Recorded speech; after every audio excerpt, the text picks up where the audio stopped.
Hi, Chad here. Welcome back to Life Skills. This week we're going to be talking with an expert in the whole area of recovery, but I think really what my part will be is to talk about doing a 180. And that's something we've learned here at Road Retreat. We have a lot of people that have headed down the wrong direction in life, and sometimes it's alcohol issues, sometimes it's dysfunctional issues from family. You know, there's all kinds of reasons we head in the wrong direction, but we finally come to ourselves and say, hey, I'm going the wrong way in life.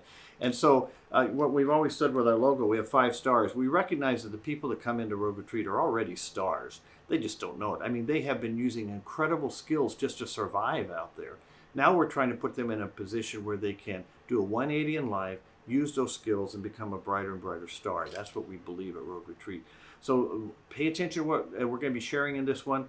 There may be some, tidbits that'll be great stuff that can help you make new choices. But remember, you've made a different direction in life. Now let's give you the strength and let's give you the courage to keep going in the right direction and put your life back together. And we've just seen amazing things happen. We're proud of you. Keep watching these life skills, and if you need help, call your case manager. We're here to help you. Hi, my name's Lori, and I'm here to speak to you about what it's like being in recovery during COVID, and how to live your life during these times. So for me, life during the pandemic is really, having a structure is really important. Knowing what I'm going to do every day. I recently celebrated 18 years clean, and structure is really important. When I was using, I had no structure. I did what I wanted, when I wanted, and other people didn't matter to me. And so when I got clean, I had to change that. And when I began my recovery, I learned how to live in structure. I learned time management, how to show up on time, how to be where I was supposed to be, and to have a plan. So when the pandemic happened, I had to really make sure to have that structure so I wouldn't fall into not attending meetings in my recovery meetings, whether that be 12-step or making sure to check in with my 12-step fellowship, my recovery peers, my support network.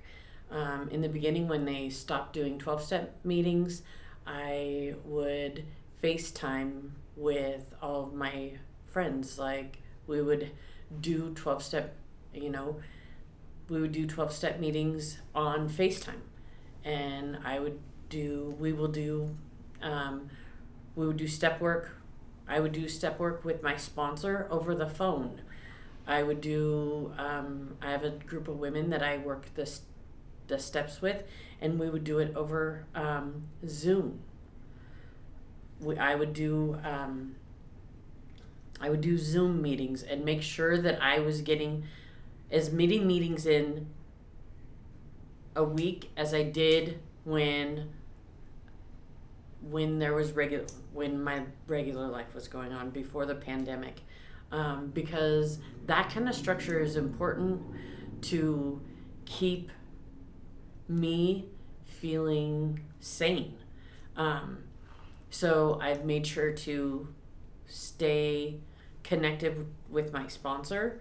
I talked to my sponsor probably right around the beginning of the pandemic. I got a new sponsor, and I talked to my sponsor probably 3 times a week. I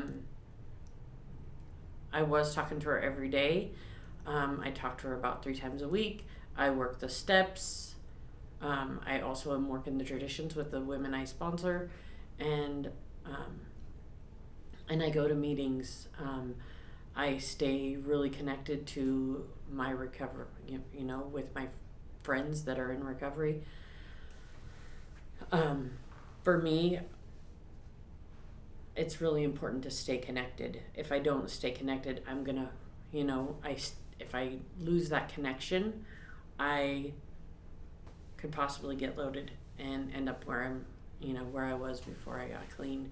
And the fear of that keeps me staying connected. Before I got clean, I had given up. I have 2 children, and I had given up custody of them. I had given them to their dad, and I had abandoned them so that I could use drugs. And since I've been clean in the last 18 years, I've been able to rebuild my relationship with them. And so in this pandemic, we continue to do family game nights. It's a part of our routine. We meet probably at least once a month to do dinner and family game nights. We just make sure to stay connected. If you struggle in that area, I would suggest finding someone to connect with. It's important for mental health because isolation causes depression, and when we're alone, we get lonely, and that's part of the disease.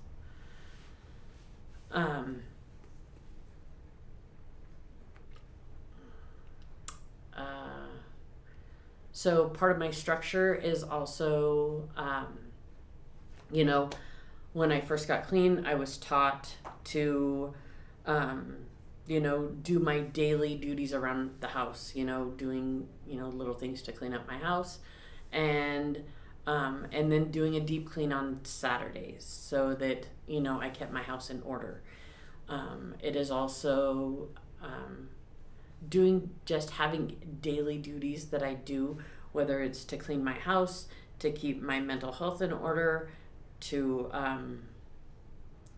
pay my bills, to stay connected with my children, and and to keep my spirit fed. I have a child who's in prison, and so I do a weekly visit with her over Zoom, and so I have an organized weekly setup that I do to keep myself sane, as you would say. In the last 18 years, I've continued the same routine. I always have attended meetings. I've always worked the steps. I work in the field of drug and alcohol. I work in drug and alcohol treatment, and so I work in, we've continued to, the agency I work for, we've continued to see clients face to face, so that, I go to work every day. So I've not been out of work the entire time there's been a pandemic, and I just take care of myself. I'm very careful about, staying clean and taking the suggestions for the pandemic, cleaning the house and cleaning my office.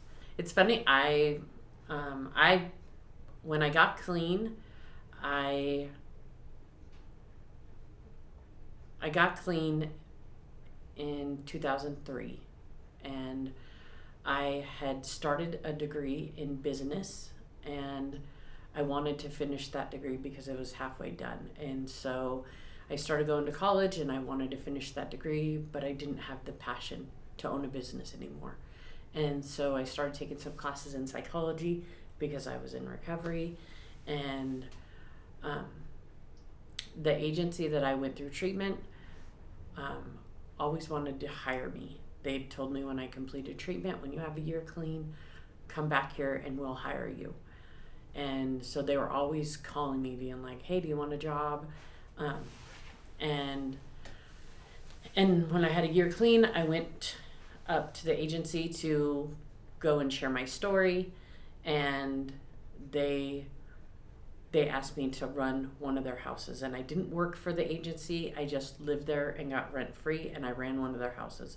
And I did that for a couple years while I went to school, and I was taking psychology classes as as some of my classes while I was finishing my degree, and I developed a passion for it, and I wanted to know why I ticked the way I ticked, why everyone in my family were drug addicts, why my mom chose drugs over me, why my dad chose drugs over me, why my brother was a drug addict, why everyone in my family were drug addicts, and how I could help other people not have to live the way I had lived, and so that my children didn't have to live that way. And so I was taking these classes, and I'm living in this house, and I'm helping these women who had just recently graduated the same program I had graduated the year before with their children, and the treatment agency kept saying, do you want to work? Do you want to come work for us? Do you want to come work for us? And I'm like, nope, I'm going to get my degree. And they kept saying, we want to hire you as a counselor. And so when I talked to my counselor at school about my advisor about taking classes to become a drug and alcohol counselor, getting into the human service classes, he said, why would you do that when this agency is willing to train you and pay you while they're training you, and you're gonna get the same thing with a degree here. And so that's what I did, and I've worked under the same agency for 15 years, and I have, I'm a KDAC 2, and I have worked for that agency almost 15 years, and I now I just got a promotion. I'm a program manager, and I've been able to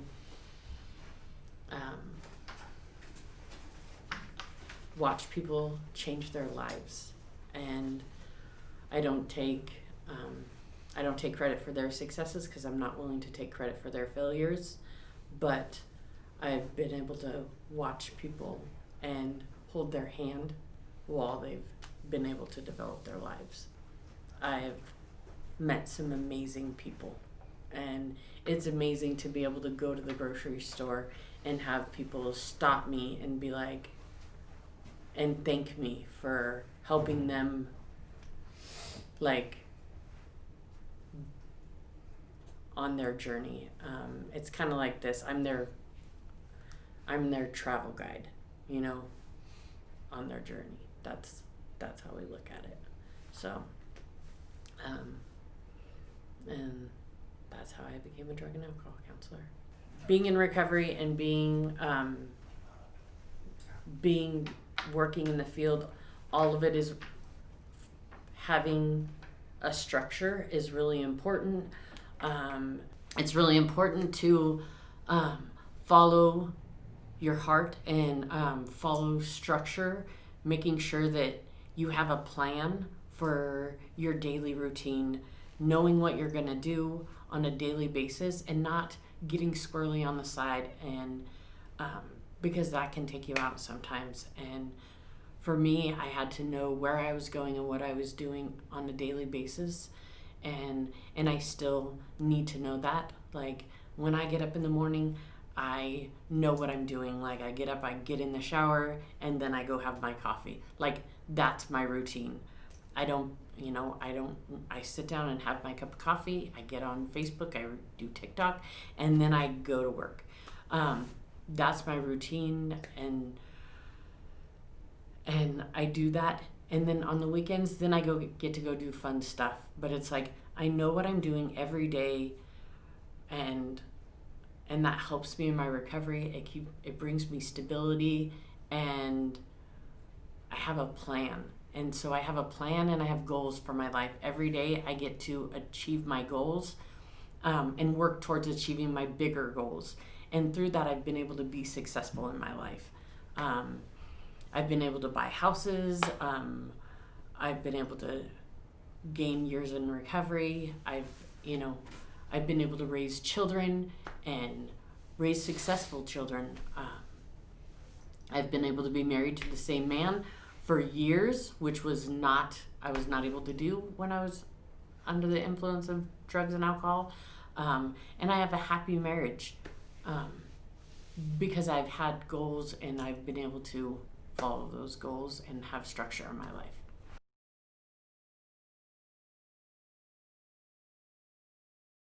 Well, so I started in Rogue Retreat after I got out of rehab at the Moms program. I was in a really dark place before that. Luckily, rehab kind of brought me out of it, but I don't think I really got the flow of things until I got into Rogue Retreat. And Rogue Retreat has just totally changed my life. They taught me how to do things like pay my bills again. I forgot how to do that kind of stuff.